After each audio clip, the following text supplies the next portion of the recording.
Well, it is important because we know for many, many years that the level of cholesterol in your blood is an indicator of your risk of developing cardiovascular disease.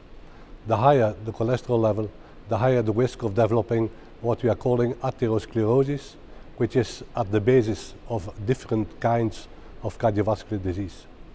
Now, the 70% of your cholesterol in your blood is linked to what we call low density lipoproteins, LDL. So it is the LDL cholesterol fraction that is the most atherogenic. The higher the LDL, the higher your risk. Now, if you want to measure your cholesterol, you have to realize that there is some variation from day to day in your LDL and total cholesterol levels.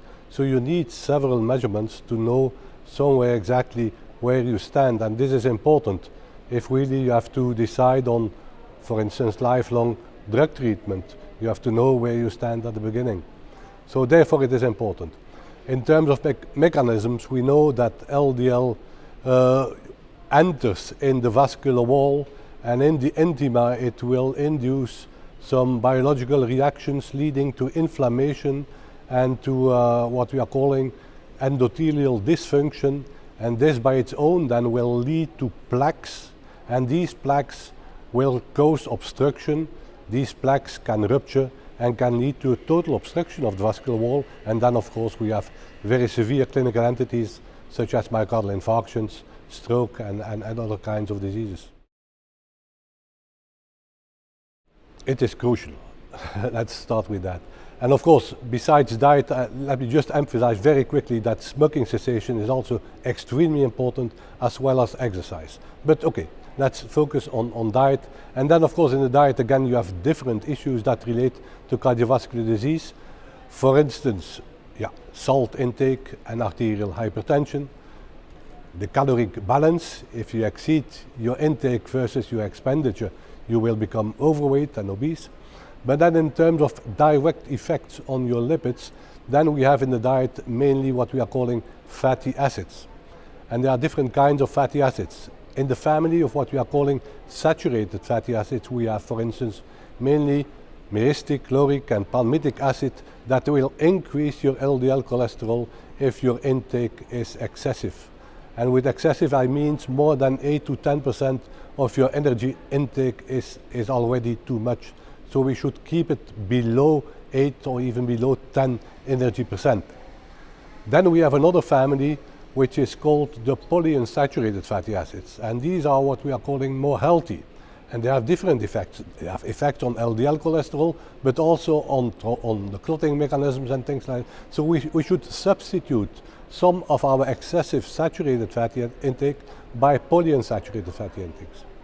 And then you have a very small fraction of what we are called trans fatty acids. And these are also very, very bad for your health, especially those who are coming from industrial transformations. We have some trans fatty acids from natural sources, very, very small, but the majority came in the past from transformations by industry. Again, fortunately in Europe for the moment, these percentages have come down tremendously, and that is a good point. The cholesterol, your dietary cholesterol intake should also not be too excessive, certainly less than 300 milligrams per day. So these are the classical fatty acid effects on your lipids. But then we should say that also other aspects from your diet have indirect effects on the lipid metabolism. I'm thinking of, for instance, fruit intake, of nuts and seeds. I'm thinking of vegetables, of course. And all these in most of our populations are taken insufficiently, and we should increase that. Taking into account the actual diets of most Western European populations, we should limit in our diet the intake of saturated fat, mainly coming from cream, from butter, from fatty meats and things like that, and we should replace them mainly by polyunsaturated fatty acids coming from vegetable oils, coming from fish, for instance. And then maybe just one word, yes, we have also in our diet, we have cholesterol, but we also have what we are calling polystenols. Coming from a natural source, very limited, 200, 500 milligrams per day, not more than that. Now it has been shown that when you intake of these stenols or sterols, When you increase them up to something like 2 grams a day, then you will decrease your LDL by 7 to 10%, which is not too bad. I must admit that we have had no studies looking at the effect of such a reduction in LDL on mortality or morbidity, but we know from meta-analysis that by whatever means you reduce your LDL cholesterol, your coronary risk will be reduced also. So we have good reasons to believe in particular cases, I'm thinking for instance, persons with an LDL somewhere at the border, not enough to start drug therapy, but enough to be a little bit worried. Well, in those cases, I think that the intake of somewhat more sterols and stanols could be useful.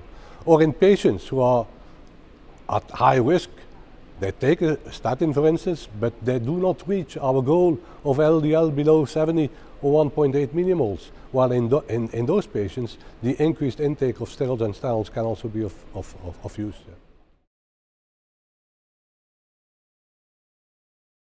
Well, first of all, they have to know it. From the age of 30 or 40 years onwards, everybody should know his baseline cholesterol. And in some families where cardiovascular disease occurs prematurely, or in families where we know that other members of the family have an elevated cholesterol, in these families, cholesterol should be measured much earlier, even in children or in adolescents. So that is our first point.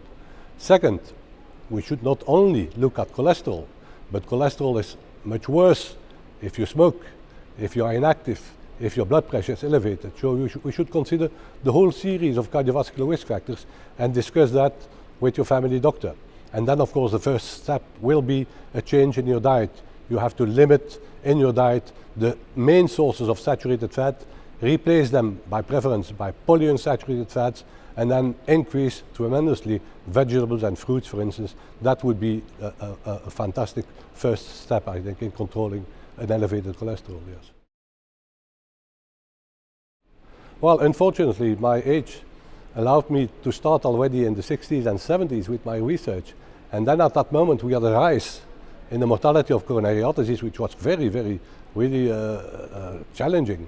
So we looked at the reasons, and we found very quickly the main reasons for that rise, for that epidemic, as a matter of fact, in cardiovascular disease.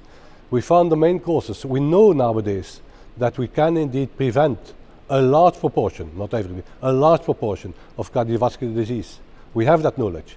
So now we should invent in preventive strategies that are the most cost effective and things like that. And that has been the basis of my research over the last 40 or 50 years.